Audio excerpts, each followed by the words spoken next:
இந்த வீடியோ செஷன்ல நாங்க பார்த்துட்டு வர போறது லாங்குவேஜ் டிரான்ஸ்லேட்டர்ஸ் டாபிக். ஆல்ரெடி நாங்க இந்த ஐசிடி ஃபவுண்டேஷன் யூடியூப் சேனல்ல ப்ரீவியஸ் வீடியோல நாங்க ப்ரோக்ராமிங் கன்செப்ட் அப்படின்றதுன்ற இன்ட்ரடக்ஷன் பார்த்துருந்தோம். இந்த வீடியோ சீரிஸ் டோட்டலாவே ப்ரோக்ராமிங் கன்செப்ட் அப்படின்றத அட்வான்ஸ் லெவல்ன்ற பேஸ்மெண்ட்ல இருந்து கொண்டு எப்படி நாங்க பார்க்கலாம்ன்ற ஃபுல் கைடன்ஸுமே இந்த சீரீஸ்ல இருக்கு. ஸோ இந்த வீடியோன்ற கண்டென்ட்டுக்கு நாங்க மூவ் பண்ணுவோமா இருந்தா லாங்குவேஜ் டிரான்ஸ்லேட்டர்ஸ் அப்படின்றது நாங்கள் மொழி மாற்றிகள் அப்படின்ற தமிழ் வேர்டாட சொல்லிக்கொள்ளும் ஒரு டேர்ம் இருக்கு, மொழி மாற்றிகள்.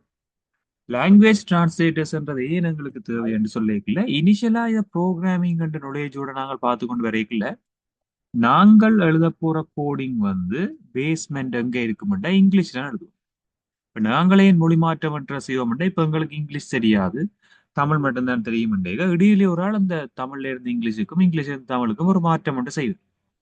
அதே மாதிரி எங்களோட கம்ப்யூட்டர் ப்ரோக்ராமிங் லாங்குவேஜும் நாங்க சம்டைம் இப்படி ஒரு கோடிங் எழுதுற மட்டும் வைங்க, பிரிண்ட் ரெண்டு கொடுத்துட்டு ஹலோ இப்படி கொடுத்துட்டு இதுன்ற அவுட்புட்டும் எங்களுக்கு வருது. பட் இது எங்களுக்கு பார்த்தோன்னா விளங்குது, பிரிண்ட் ஹலோன்னு விளங்கும் அப்படின்னா ஓகே, நாங்கள் என்ன ஹலோன்றதை பிரிண்ட் பண்ணணும் ஆக்கும் ஓரளவு எங்களுக்கு புரியக்கூடிய மாதிரி இருக்கு. ஆனா உண்மையில கம்ப்யூட்டருக்கு நாங்கள் இதை எப்படி கொடுத்துருக்கோம்னா இப்படி 001 அப்படித்தான் கொடுத்துருக்கோம். எப்படி இது வந்ததுன்றது கூட ஜஸ்ட் நான் சும்மா எனக்கு ஏற்ற மாதிரி நான் நம்பர்ஸை டைப் பண்ணிட்டு வரேன், ரேண்டம் நம்பர்ஸ் நான் டைப் பண்ணேன். எங்களுக்கு விளங்குற லாங்குவேஜ் ஒன்று இருக்கு, எங்களுக்கு விளங்குற லாங்குவேஜ்ன்றது ஒன்று, கம்ப்யூட்டருக்கு விளங்குற லாங்குவேஜ்ன்றது ஒன்று. எங்களுக்கு ஜென்ரலா விளங்கக்கூடிய அந்த லாங்குவேஜ் நாங்க எப்படி சொல்லிக் கொள்வோம் என்று சொன்னால் சோர்ஸ் கோடுன்னு சொல்லுவோம். சோர்ஸ் கோடுன்றது எங்களுக்கு விளங்குற ஒரு லாங்குவேஜ், சோர்ஸ் கோட். அதே மாதிரி கம்ப்யூட்டருக்கு விளங்கக்கூடிய கோடை நாங்கள் ஆப்ஜெக்ட் கோடுன்ற நெய்மால சொல்லிக்கிறோம், ஆப்ஜெக்ட் கோட். சோர்ஸ் கோடுன்றது மூல குறிமுறை என்ற பெயரால சொல்லிக்கொள்ளும், மூல குறிமுறை. ஆப்ஜெக்ட் கோடுன்றது உருசார் குறிமுறை என்று சொல்றது. மூல குறிமுறையிலிருந்து உருசார் குறிமுறைக்கு மொழி மாற்றத்தை மேற்கொள்றதுக்காகத்தான் நாங்கள் என்ன செய்யறோம்னு சொன்னால் இந்த மொழி மாற்றிகள் அப்படி என்ற ஒரு கன்செப்டை இங்க பாவிக்கிறோம். ஜென்ரலா உங்களுக்கு தெரிய வேண்டிய விஷயங்கள் தான். இப்ப அடுத்ததுக்கு வர போறோம்.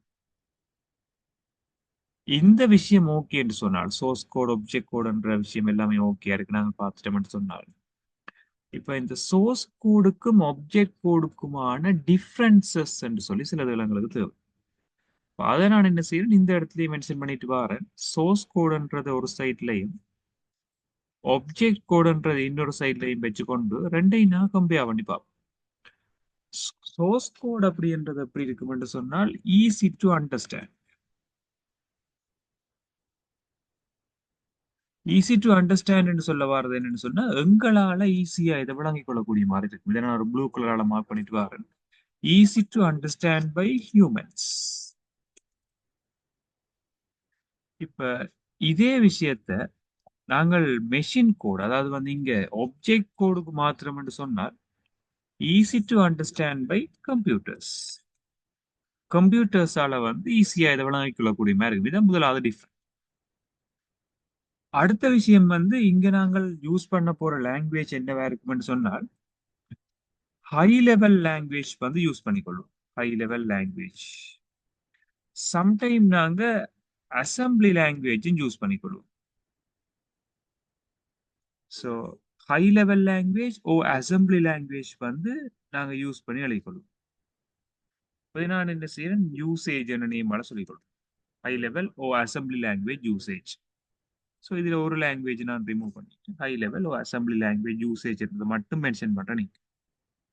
பட் எப்பவுமே இங்க அதாவது ஆப்ஜெக்ட் கோட்ல மெஷின் லாங்குவேஜ் மட்டும் தான் இருக்கு. சம்டைம் ஆப்ஜெக்ட் கோட மெஷின் கோடுன்னு சொல்லிக்கொள்ளும், எல்லாமே உண்டு. மெஷின் கோடுன்னு சொன்னாலும் ஆப்ஜெக்ட் கோட் தான். ஹை லெவல் அல்லது அசம்பிளி லாங்குவேஜ் தான் இந்த சோர்ஸ் கோட் எழுதிக்கொள்வோம்.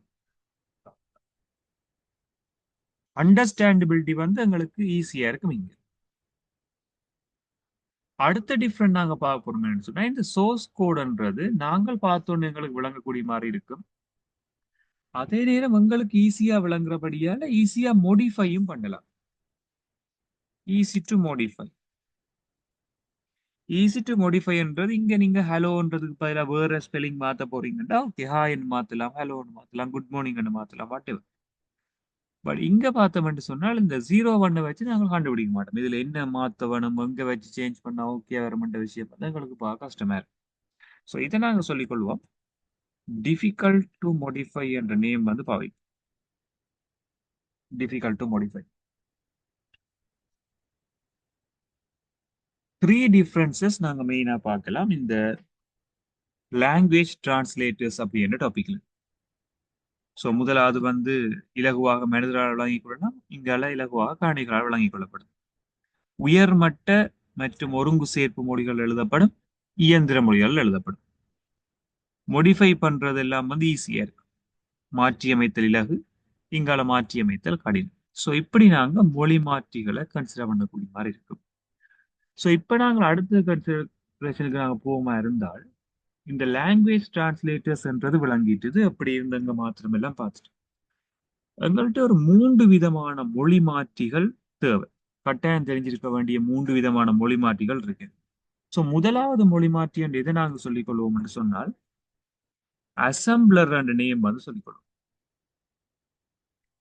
அசம்பிளர்ன்றதுக்கான தமிழ் வந்து ஒருங்கு சேர்ப்பிகள். சில நேரங்கள்ல இதை நாங்கள் ஒருங்கு சேர்ப்பிகள் என்ற வேர்டு சொல்லிக் கொள்வோம், ஒருங்கு சேர்ப்பி என்று சொல்லுவோம். எல்லாமே ஒன்றுதான் அசம்பிளர்.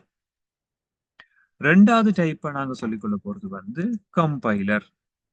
கம்பைலர்ன்றதுக்கு தமிழ் வந்து சொல்லிக்கொள்வோம் அப்படின்னு சொன்னால் தொகுப்பிகள். தொகுப்பி என்றது வந்து ஒரே தடவையில எல்லாத்தையும் மாத்திரபடியான தொகுப்பி. அதே என்ன அப்படி வருதுன்னு நான் இப்ப சொல்லிட்டு வரேன். Third one interpreters. இன்டர்பிரிட்டர்ஸ்ன்றது வரி மொழி மாற்றிகள் நினைவு அளவு. ஸோ அசம்பிளர், கம்பைலர், இன்டர்பிரிட்டர்ஸ் என்று 3 விதமான மொழி மாற்றிகள் வந்து எங்களோட சிலபஸ்ல இருக்கு. சிலபஸ்ன்றதை விட கொமனாவே இந்த 3 விதமான ஆட்கள் தான் எங்களுக்கு இருக்கு.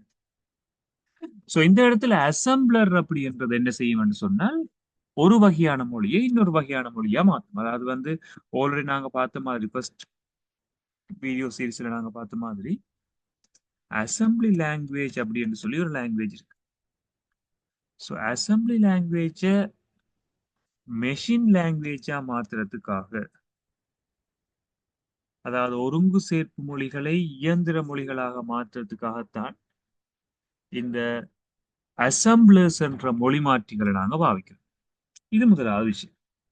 அசம்பிளி லாங்குவேஜ் மெஷின் லாங்குவேஜா மாத்துறதுக்காக அசம்பிளர் அப்படின்ற இந்த மொழி மாற்றியை பாவிக்கிறோம். அடுத்த விஷயம் நாங்க பார்ப்போம் என்று சொன்னால் கம்பைலர் அப்படின்ற பெயரால சொல்லிக்கொள்ளும். கம்பைலர்ன்றதுக்கான தமிழ் வந்து தொகுப்பிகள் சொல்லிக்கொள்ளலாம். தொகுப்பிகள்ன்றது வந்து நாங்க யூஸ் பண்ணி கொள்ள போற ஒரு வகையான மொழி மாற்றி. இந்த கம்பைலர்ன்றது என்ன செய்யும் சொன்னால் உயர்மட்ட மொழிகளை தான் மாற்றும். ஸோ ஹை லெவல் லாங்குவேஜ் அப்படின்றத நாங்க முதல்ல யூஸ் பண்ற மாதிரி இந்த மெஷின் லாங்குவேஜுக்கு மாத்துறதுக்காக தான் அதை நாங்க பாவிக்கிறோம். ஹை லெவல் லாங்குவேஜ் மெஷின் லாங்குவேஜா மாத்துறதுக்காக இந்த கம்பைலர் அப்படின்றத நாங்க பாவிக்கிறோம், தொகுப்பு. அடுத்ததா நாங்க பார்க்க போறது இன்டர்பிரிட்டர். இன்டர்பிரிட்டருக்கும் என்ன ஸ்பெஷாலிட்டி என்று சொல்லி சொன்னால் அதேதான் நான் காமனா யூஸ் பண்ணி கொள்ற ஹை லெவல் லாங்குவேஜ் மெஷின் லாங்குவேஜா மாத்துறதுக்காக தான் இன்டர்பிரிட்டர்ஸ் அப்படின்றத யூஸ் பண்றோம். காமனா எங்களுக்கு என்ன தெரியணும்னு சொன்னால் ஹை லெவல நாங்க மெஷின் லாங்குவேஜா மாத்துறதுக்காக இங்க 2 விதமான டிரான்ஸ்லேட்டர்ஸ் அவைலபிளா இருக்கும். அசம்பிளி லாங்குவேஜ மெஷின் லாங்குவேஜா மாத்துறதுக்காக அசம்பிளர் என்ற ஒரு மொழி மாற்றி இருக்கு. அசம்பிளர்ன்றதுக்கு ஒருங்கு சேர்ப்பிகள், தொகுப்பிகள், கம்பைலர், இன்டர்பிரிட்டர் வரி மொழி மாற்றிகள். சில நேரங்கள்ல இன்டர்பிரிட்டர் அப்படின்றதுக்கு வந்து பொருள் கோடலிகள் அப்படின்ற தமிழும் வந்து பாவிக்கலாம். பொருள் கோடலிகள் என்று சொன்னாலும் அது வந்து இன்டர்பிரிட்டர்ஸ் அப்படின்ற அந்த மீனிங்ல தான் இவர் வருது. ஜென்ரலா உங்களுக்கு இவ்வளவு டேர்ம்ஸும் வந்து கொமனா தெரிஞ்சிருக்க வேண்டிய விஷயங்களா இருக்கும். இந்த 3 விதமான டிரான்ஸ்லேட்டர்ஸ்ல எங்களுக்கு கேள்வி எப்படி வரும்னா அசம்பிளர், கம்பைலர் ரெண்டையும் வேறுபடுத்த சொல்லி கேட்பீங்க. அசம்பிளர், கம்பைலர் வரப்பட அசம்பிளின்றது வந்து அசம்பிளர்ன்றது அசம்பிளி லாங்குவேஜ் மெஷின் லாங்குவேஜா மாற்றும். அதாவது ஒருங்கு சேர்ப்பு மொழிகளை இயந்திர மொழிகளாக மாற்றும். கம்பைலர் வந்து உயர்மட்ட மொழிகளை இயந்திர மொழிகளாக மாற்றும். இதுகளுக்கு ஈஸி. ஆனால் கம்பைலருக்கும் இன்டர்பிரிட்டருக்குமான டிஃபரன்ஸ் வந்து அடிக்கடி கேட்பேன். எந்த ஒரு எக்ஸாம்லையுமே கொமனா கேட்கிறார்கள். கம்பைலர் இன்டர்பிரிட்டர் அதாவது வந்து தொகுப்பிகள் வரிமொழி மாற்றிகள் ஆகிய ரெண்டுக்குமான வேறுபாடுகளை வேறுபடுத்த சொல்லி கேட்கலாம். கம்பைலர் இன்டர்பிரிட்டர் என்று ரெண்டு விஷயத்தை பற்றி நாங்க டிஸ்கஸ் பண்ணி கொண்டு வரைக்கல. கம்பைலர்ன்றதுக்கான தமிழ் வேர்ட் வந்து தொகுப்பிகள். இந்த தொகுப்பிகள் என்ன செய்யும் என்று சொன்னாலும் நாங்க இங்கிலீஷ்ல எழுதுற அந்த கோடிங் இருக்கும். நாங்க ஒரு 5 லைன்ஸ் கோடிங் எழுதுற வேண்டிய ஒரு 5 லைன் கோடிங் நாங்க எழுதிட்டோம்னு சொன்னால் இந்த 5 லைன் கோடிங்கையும் ஒரே தடவையிலேயே மெஷின் லாங்குவேஜுக்கு மாத்திடும். ஒரே தடவையிலேயே இங்க மாத்தும். ஆனா இன்டர்பிரிட்டர் என்ன செய்யும் அதை நான் ஒரு ரெட் கலரால மார்க் பண்ணி கொண்டு வரணும், மெரூன் கலரால. இன்டர்பிரிட்டர் என்ன செய்யும் என்று சொன்னால் ஒவ்வொரு லைனா தான் மாத்திட்டு வரும். ஸோ இப்படி இருக்கிறபடியால எங்களுக்கு கம்பைலர் வந்து ஸ்பீட் கூடின ஒரு டிரான்ஸ்லேட்டரா இருக்கும். வேகம் கூடிய ஒரு டிரான்ஸ்லேட்டர் வந்து கம்பைலரா இன்டர்பிரிட்டரான்னு கேட்டால் கம்பைலர் தான் வேகமானது, இன்டர்பிரிட்டர் அதை விட குறைவானது வேகம். ஏன்னா இது லைன் பை லைனா வாசிக்கும். நீங்கள் ஒரு ஆள் வந்து ஒரு ஸ்பீச் ஒன்று கொடுக்கல, ஒவ்வொரு லைன் ஒவ்வொரு வசனமா அவர் முடிக்க முடிக்க டிரான்ஸ்லேட்டர் வந்து இன்னொரு வசனமா அங்கால மாத்தி கொண்டு இருக்கார். அதுக்கு டைம் நிறைய இருக்கும். ஒவ்வொரு வசனம் அவர் சொல்லி போட்டு பிரேக் விடுவார், திரும்ப இவர் சொன்ன அப்புறம் தான் அடுத்த வசனம். ஆனா கம்பைலர் வந்து எப்படி என்று யோசிங்க கொண்டு அவர் அந்த ஸ்பீச்சை முடிச்சுட்டு அவர் போயிருக்கார். இவர் அப்புறம் ஆறுதலா எல்லாத்தையும் சேர்த்து என்ன செய்வார், மொழி மாற்றம் செஞ்சு சொல்லுவார். அப்படி யோசிக்கும். அப்ப கம்பைலர் இன்டர்பிரிட்டருக்கான வேறுபாடு என்னன்னு சொல்லி கேட்கல. கம்பைலர் அதாவது தொகுப்பிகள் வந்து ஒரே தடவையில் முழு மூல குறிமுறையையும் உருசார் குறிமுறையாக மாற்றும். முழு மூல குறிமுறையையும் உருசார் குறிமுறையாக மாற்றும். ஆனால் வரிமொழி மாற்றி என்ன செய்யும் என்று சொன்னால் வரி வரியாக மூல குறிமுறைகளை உருசார் குறிமுறையாக மாற்றும். இதனால் இது மெதுவானதாக தொழிற்படும். இப்படி நாங்கள் ஒவ்வொன்றையுமே தெரிஞ்சிருக்க வேண்டியிருக்கு. ஸோ இன்டர்பிரிட்டர் கம்பைலர்ன்றதுக்கான ரெண்டுக்குமான டிஃப்ரென்சஸ் வந்து அடிக்கடி கேட்கலாம்ன்றபடியால நான் இதை பற்றி சொல்லிக்கொண்டு வந்தேன். ஸோ அசம்பிளர் கம்பைலர் இன்டர்பிரிட்டருக்கான கம்பேரிசன் வந்து லாங்குவேஜ் டிரான்ஸ்லேட்டர்ஸ் அப்படின்ற டாபிக்ல வந்து கேட்கக்கூடிய மாதிரி இருக்கும். ஸோ இந்த செஷன்ல நாங்கள் கவர் பண்ணியிருந்தோம் அசம்பிளர் கம்பைலர் இன்டர்பிரிட்டர் இந்த 3 விதமான டிரான்ஸ்லேட்டர்ஸ் அதை எப்படி ஒர்க் பண்ணி கொள்ளுது. அசம்பிளர்ன்றது அசம்பிளி லாங்குவேஜ் மெஷின் லாங்குவேஜுக்காக கன்வெர்ட் பண்றதுக்காகவும், சேம் டைம் கம்பைலர் இன்டர்பிரிட்டர் அப்படின்றது ஹை லெவல் லாங்குவேஜ் மெஷின் லாங்குவேஜா கன்வெர்ட் பண்றதுக்காகவும் பாவிக்கிறேன்னு பார்த்துருந்தோம். இதை விட நாங்க இந்த லாங்குவேஜ் டிரான்ஸ்லேஷன் அப்படின்றது வந்து சோர்ஸ் கோட் மூல குறிமுறைகளை உருசார் குறிமுறைகள் ஒப்ஜெக்ட் கோடா மாத்துறதுக்காகத்தான் பாவிக்கிறேன்னு சொல்லி இதுல பார்த்துருந்தோம்.